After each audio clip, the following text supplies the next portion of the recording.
नमो अरिहन्ताणं नमो सिद्धाणं नमो आयिरियाणं नमो वज्झायाणं नमो लोये सबसाहुळं मोक्षमार्गस्य नेतारं भेत्तारं कर्मभूभृतां ज्ञातारं विश्वतत्त्वानां वन्दे तद्गुणलब्धये। नमः श्रीवर्धमानाय निर्धूतकलिलात्मने सालोकानां त्रिलोकानां यद्विद्यादर्पणाय ते देशयामि समीचीनं धर्मं कर्म निवर्हणं संसारदुःखतः सत्त्वान् यो धरत्युत्तमे सुखे सद्दृष्टिज्ञानवृत्तानि धर्मं धर्मेश्वराः विदु यदीयप्रत्यनीकानि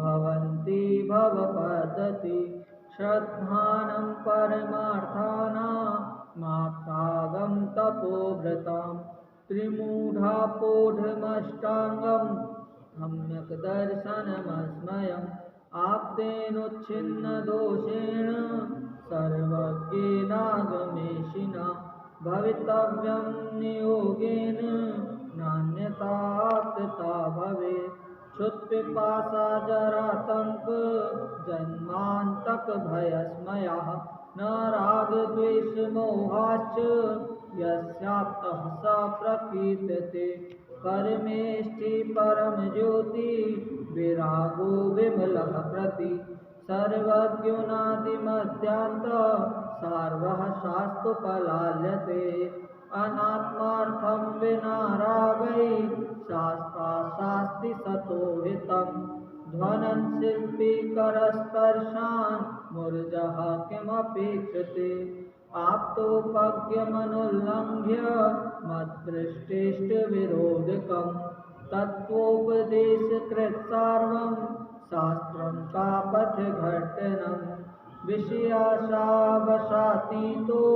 निरारम्भो परिग्रह ज्ञानध्यानतपोरक्तः तपस्वी सा प्रशस्यते इदमेवेदृशं चैव तत्त्वं नान्यचान्यथा इत्यकम्पाय शाम्भोवत् सन्मार्गे संशयारुचि कर्मपरवशे शान्ते दुःखैरन्तर्तोदये पापबीजे सुखे नास्था श्रद्धा न काङ्क्षणा स्मृता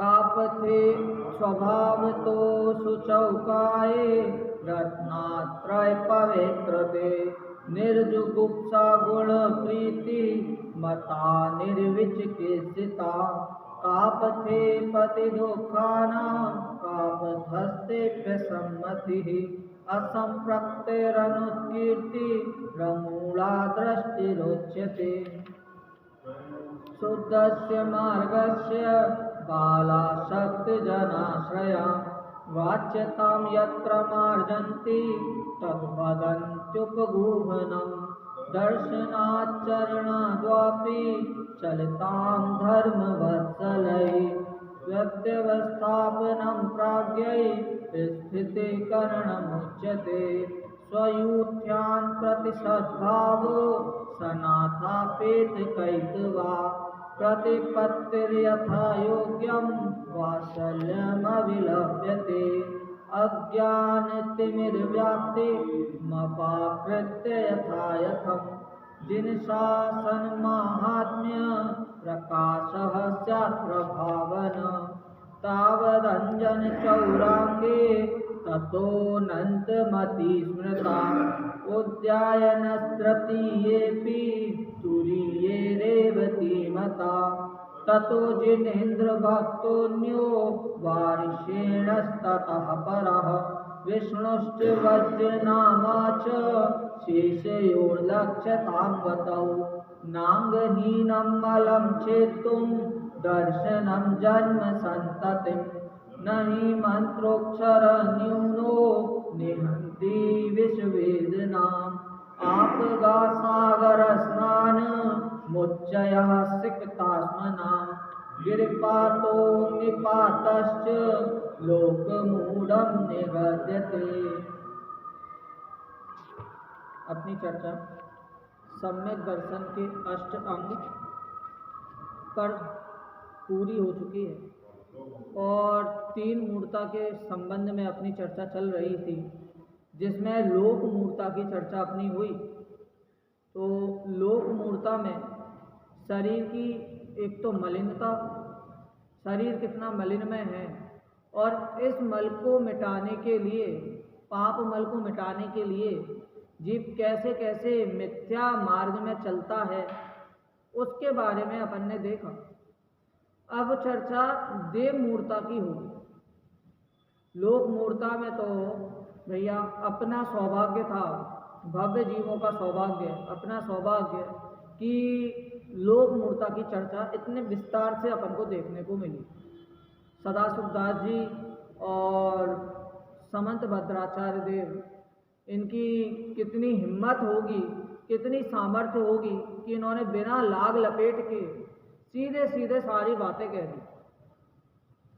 इसी प्रकार अब देव मूर्ता में ये है कि देव मूर्ता, ये जीव किस तरह से देवों की पूजा करता है, अन्य अन्य चीज़ों को देव मानता है और वहाँ पर स्वयं को सुखी होना मानता है, परंतु प्रत्यक्ष में दुख देखा जाता है तो भी उस मार्ग में, देव मूर्ता के मार्ग में वो निरंतर चलता रहता है।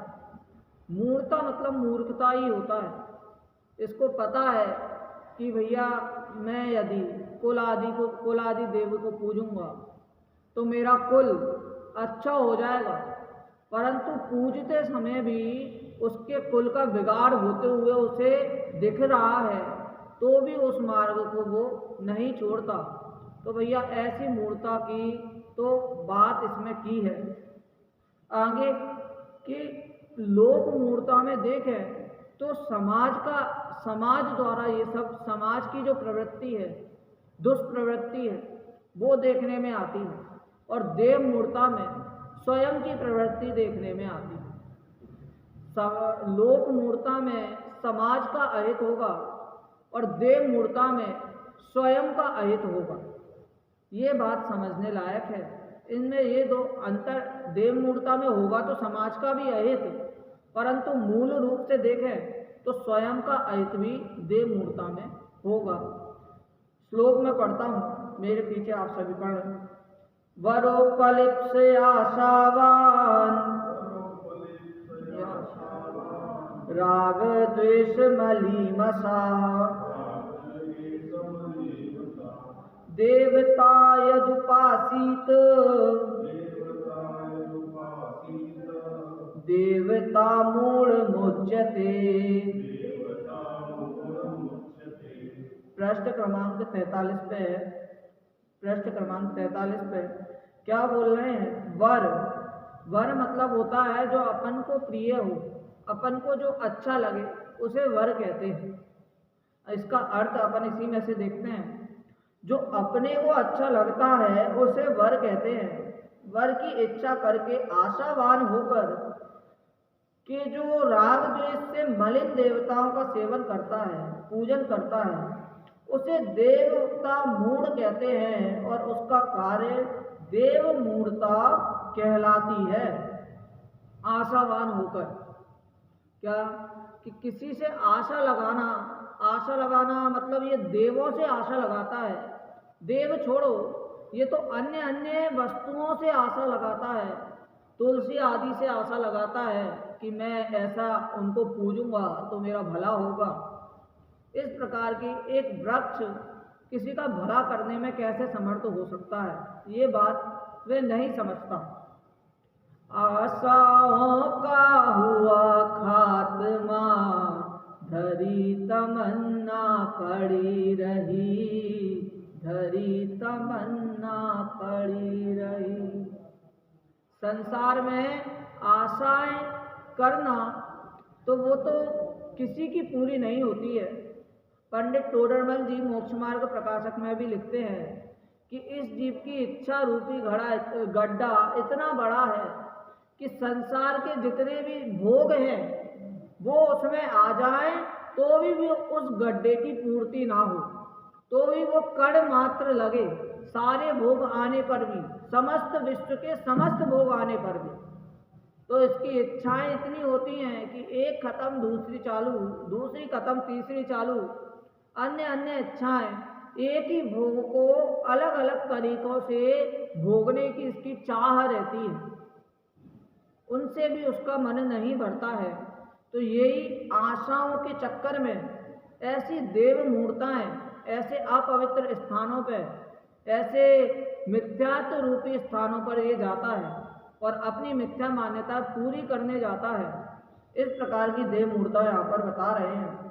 संसारी जीव इस लोक में राज्य, संपत्ति, स्त्री, पुत्र, आभूषण, वस्त्र, वाहन, धन, ऐश्वर्य आदि की इच्छा सहित निरंतर रहते हैं।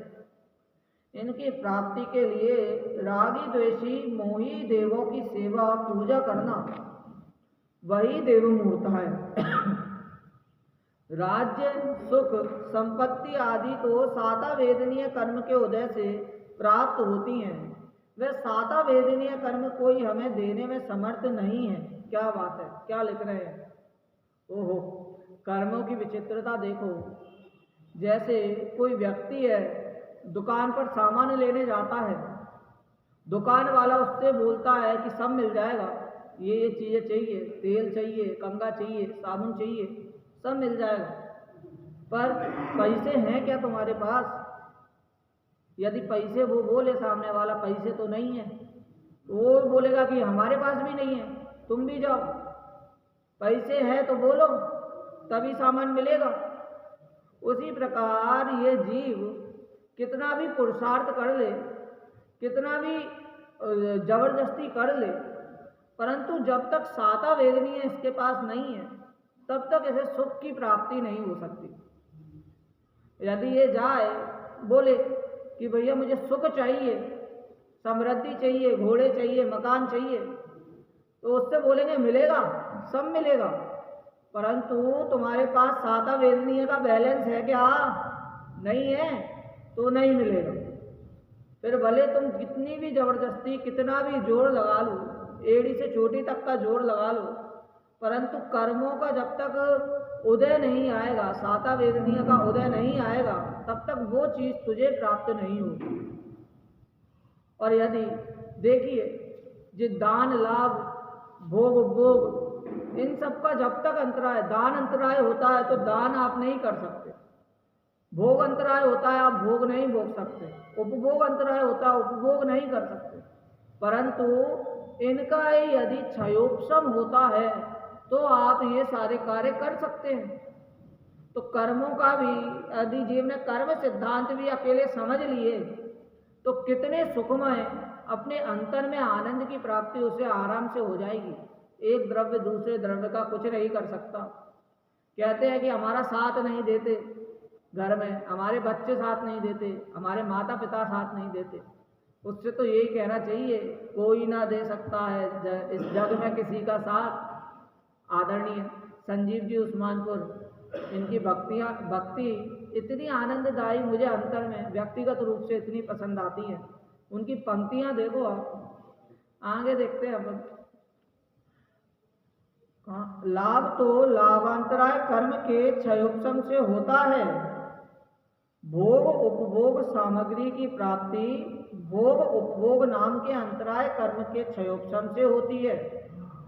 अपने भावों द्वारा बांधे गए कर्मों को कोई भी देवी देवता में तथा लेने में समर्थ नहीं है।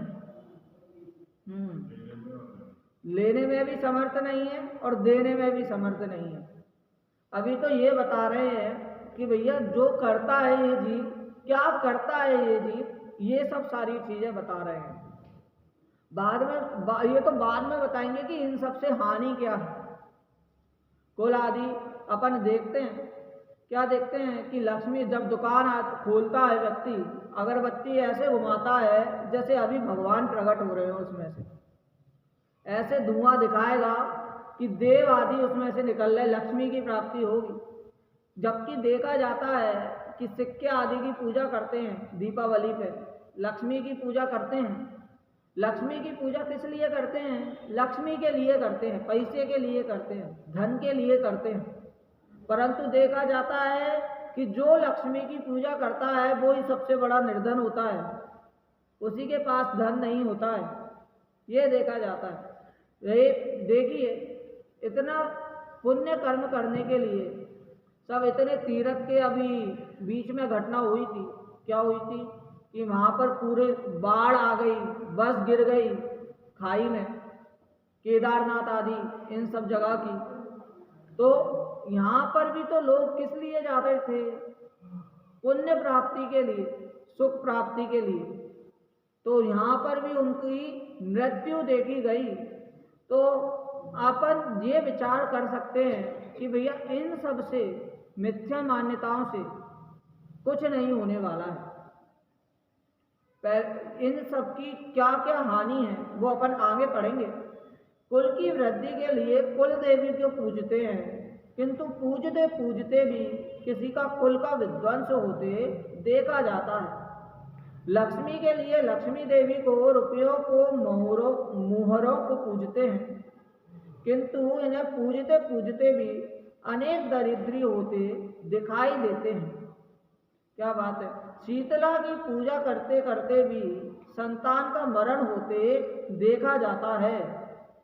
अरे देखिए, शीतला जन्म बच्चे के लिए बोलते हैं, महावीर जी है, महावीर जी में भी इसलिए बच्चे प्राप्ति के लिए, पुत्र प्राप्ति, पुत्री प्राप्ति, इन सब के संतान प्राप्ति के लिए जाते हैं।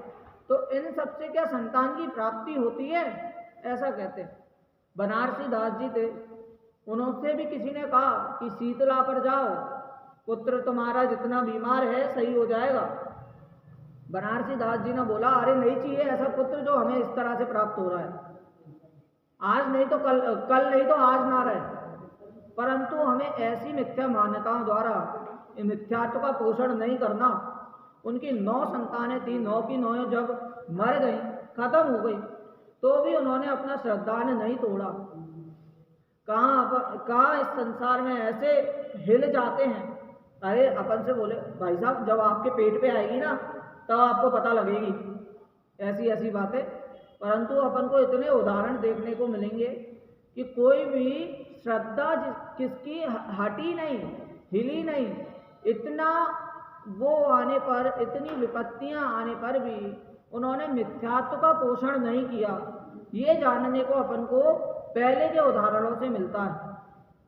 अरे उसमें भी क्या कि कार्तिकेय अनुप्रेक्षा में कहते हैं कि इन सबको, कुदेव आदि को पूजने से, व्यंतर आदि को पूजने से यदि ये अपन को सुख प्राप्ति देते हैं, पुण्य दे देते हैं, तो मेरे किए हुए धर्मों के अनुसार क्या होगा, मेरे किए हुए धर्म का क्या होगा? जो मैंने इतना धर्म किया है वो मेरे को क्या देंगे? मतलब सीधे सीधे उन्होंने ये कहा कि कुदेव आदि को नहीं पूजना। क्यों? क्योंकि भैया जो मैंने धर्म किया है, जो मैंने पुण्य बांधा है, वही मुझे सब कुछ देने में समर्थ है। अन्य आदि के पास भटकना मुझे नहीं चाहिए। क्यों? ऐसे कि अपन ने सब कुछ देखा है। बोलते हैं कि यदि किसी बच्चा हो उस बच्चे से अपन ये बोलते हैं कि भैया तू पढ़ेगा तो अपने आप तुझे मार्क्स मिलेंगे, अपने आप तू फर्स्ट अव्वल नंबर पे आएगा। उसी प्रकार अपन इनसे बोलते हैं, जब तेरा श्रद्धान अडिग रहेगा, धर्म अच्छे से करेगा, देवादिक को समझेगा, तो स्वयं तुझे पुण्य का बंध होगा और स्वयं तुझे सुख की प्राप्ति होगी। ऐसा कहते हैं। कहते हैं कि भैया भगवान अपना कुछ नहीं कर सकते, मतलब भगवान हमें देते नहीं है। हम इतनी पूजन करते हैं, इतने दर्शन करते हैं, इसलिए हमें अन्य जगह जाना पड़ता है। तो उससे कहते हैं भैया तू भगवान की मूर्ति तो देख, कैसी है भगवान की मूर्ति। एक हाथ पर हाथ धरे बैठे हैं भगवान, वो तेरा क्या कर सकते हैं, क्या सुधार कर सकते हैं, क्या बिगाड़ कर सकते हैं? कोई ना दे सकता है इस जग में किसी का साथ, इसीलिए प्रभु रख लिए तुमने हाथों पे हाथ।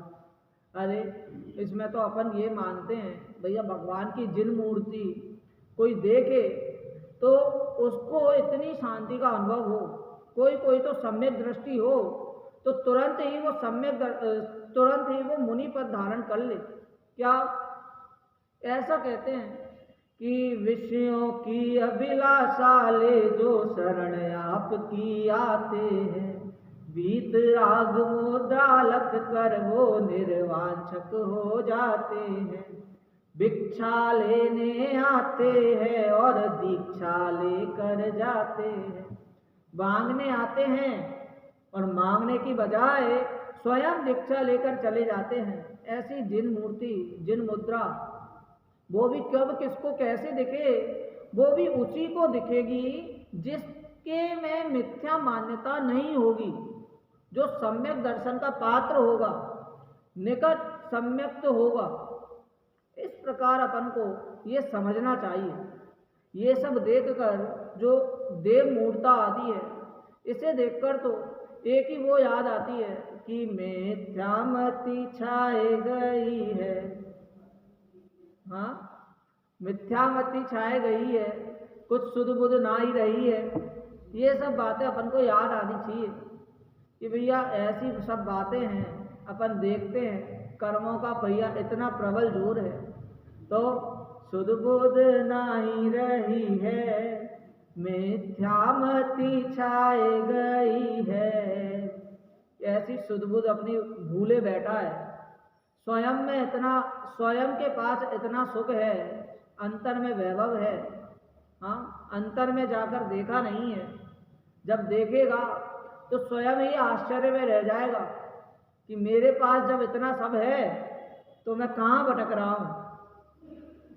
हाँ, बगल में छोरा शहर में डिंडोरा, ऐसी बात हो जाएगी। ये तो कुल की वृद्धि के लिए कुल देवी, ये तो अपन ने पढ़ा।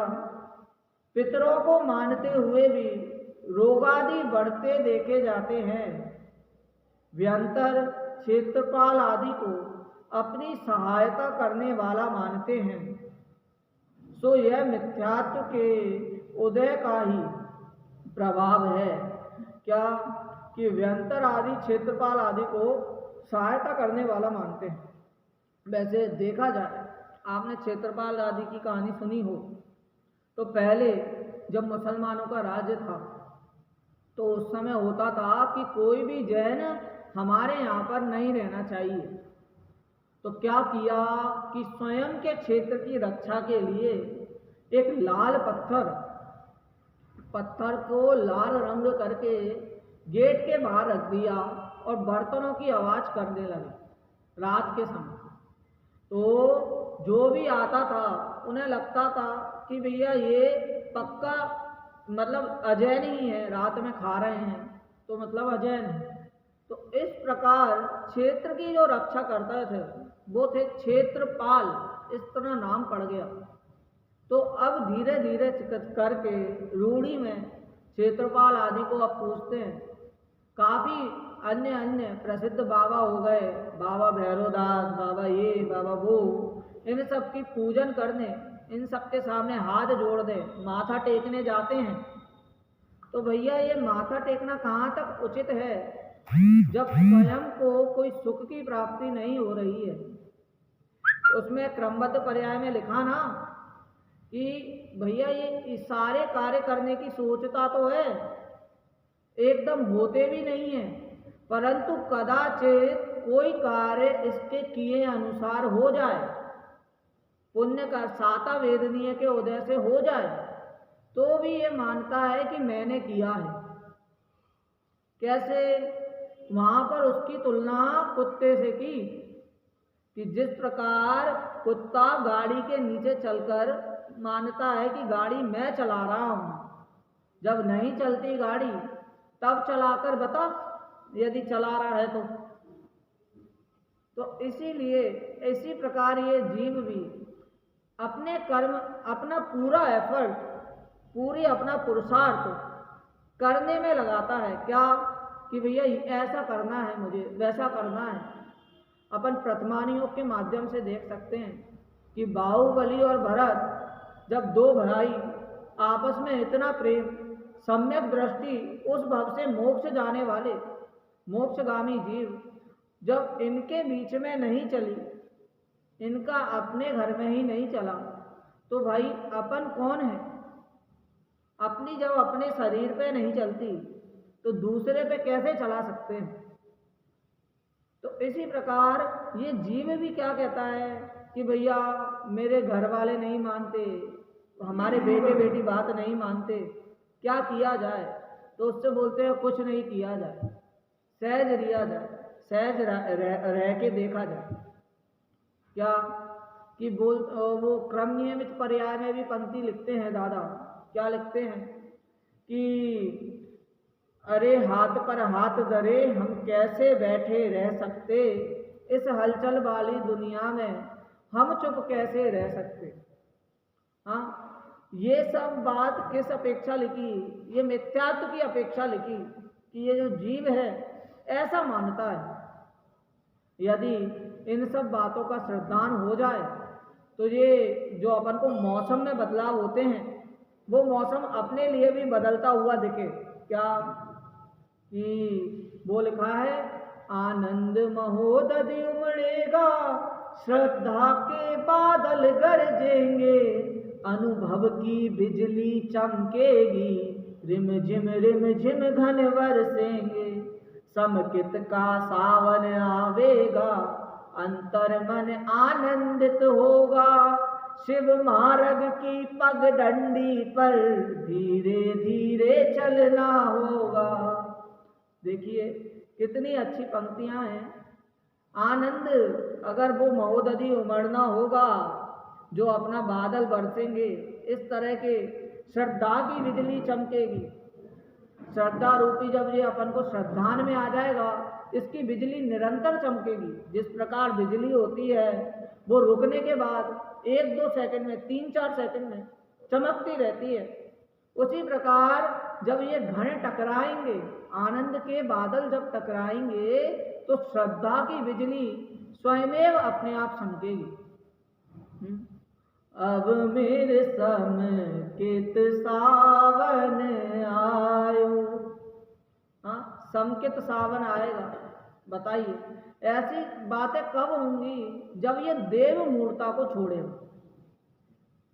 देव मूर्ता भाई कितना घोर मिथ्यात्व है कि अलग अलग देवों को पूजना। अरे अपन ये सोचो कि रागी देव, द्वेषी देव ये तो है ही, परंतु अपन वीतरागी देव को भी रागी बनाकर पूजते हैं। कोई बोले कि भैया हम नहीं जाते अन्य देवों के पास, हम नहीं जोड़ते उनके सामने हाथ, हम नहीं टिकाते माथा उनके सामने, पर इससे कह रहे हैं कि उनके सामने भले तू ना जाए, परंतु अपने वीतरागी देवों को ही तू रागी बनाकर पूजता है। हे भगवान, मेरे बच्चे को बुखार है, उसको बुखार सही हो जाए तो मैं तेरे को इतने दान यहाँ पर चढ़ाऊंगी, इतने रुपए के चावल तुझे यहाँ पर भेंट दूंगी। इस प्रकार की जो मान्यताएं हैं वो अपने धर्म में भी देखी जाती हैं, अपने यहाँ भी देखी जाती हैं। तो बोलते हैं भैया तुम कुछ भी करो मंदिर में, कितना भी दान दो, कितना भी पूजो, परंतु जो होना होगा वही होगा, होने योग्य सहज ही होता। ये सब बातें हैं, इन सब बातों को ध्यान में रखना चाहिए। क्षेत्रपाल पद्मावती पूजन के संबंध में विचार आगे का अपना टॉपिक है। अपन इसे अभी नहीं, कल करना उचित ही समझते हैं, क्योंकि कल इसको एक साथ अपन साला पढ़ लेंगे। अभी आधे में छोड़ेंगे तो वो आधा रह जाएगा। टाइम तो है अभी, तो ये पढ़ लेते हैं, एक पैराग्राफ पढ़ लेते हैं इसका। क्षेत्रपाल पद्मावती पूजन के संबंध में विचार। कितने ही कहते हैं चक्रेश्वरी पद्मावती देवी के जो शास्त्र धारण किए हैं जिन शासन की रक्षक हैं तथा सेवकों की रक्षा करने वाली हैं। प्रत्येक तीर्थंकर की एक एक देवी है, एक एक यक्ष है। इनकी आराधना करने से, पूजन करने से जिन धर्म की रक्षा होती है, ये धर्मात्माओं की भी रक्षा करती हैं।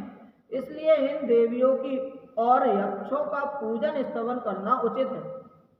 देवियां समस्त कार्य को साधने वाली हैं, तीर्थंकरों की भक्त हैं। इनके बिना धर्म की रक्षा कौन करेगा?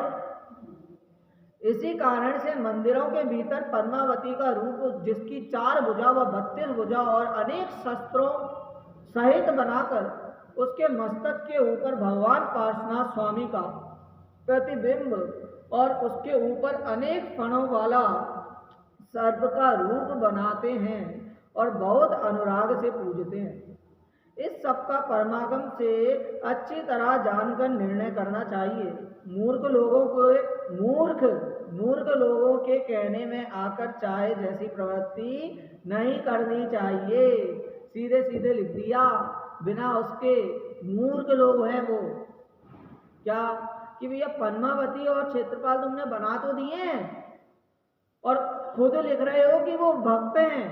ऐसा नहीं, खुद ने लिखा कि वो भक्त हैं, उनके साथ रहते हैं, भगवान के नीचे हैं। तो भी तुम मंदिर में जाकर देखो तो पद्मावती के ऊपर छोटे से पार्श्वनाथ, पद्मावती की इतनी बड़ी मूर्ति और उनके ऊपर इतने छोटे से पार्श्वनाथ भगवान बनाते हैं, तब उनको ये विचार नहीं आता कि हम भक्त को कैसा और भगवान को कैसा बना रहे हैं।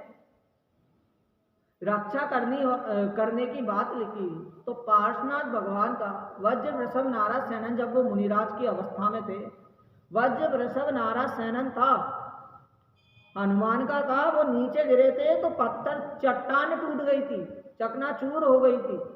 उनका भी वज्र वृषभ नाराज सेनन था। ऐसा सेनन होने पर जिसको पत्थर पड़े या ओले बरसें तो उनके शरीर को कुछ भी ना हो, और जबकि तब तो वो देह से भिन्न थे, अपने अंतर में ध्यान कर रहे थे। उनकी रक्षा करने वाले वो देव कौन होते हैं? वो तो उनकी भक्त, उनकी वात्सल्यता थी कि वो रक्षा करने के उनको भाव आए। परंतु उन्हीं को पूजने लगना, उन्हीं को देव मान लेना, रक्षा करने वाला मान लेना, रक्षक मान लेना, ये उचित बात नहीं है। जबकि अपन स्वयं कहते हैं भक्त नहीं भगवान बनेंगे, और भक्त नहीं भगवान बनने के लिए अपन भक्तों को ही पूजें, ये कहाँ तक उचित है? अभी तो उनका भी प्रमोशन नहीं हुआ, वो भी तो नौकर ही हैं, और कहाँ उनकी पूजन करना, ये तो उस तरह की हो गई, चाटुकारिता टाइप हो गया कि उनका कांटेक्ट क्या पता भगवान के पास ज़्यादा है, पास में है, और हमारा इतनी दूर है। इस तरह का कांटेक्ट मान लिया तो इस कारण उनको पूज लिया। ये मिथ्या मान्यता होती है, मिथ्या तो होता है, ये समझना चाहिए। और अब समय भी हो चुका है, आगे की चर्चा अपन कल करें।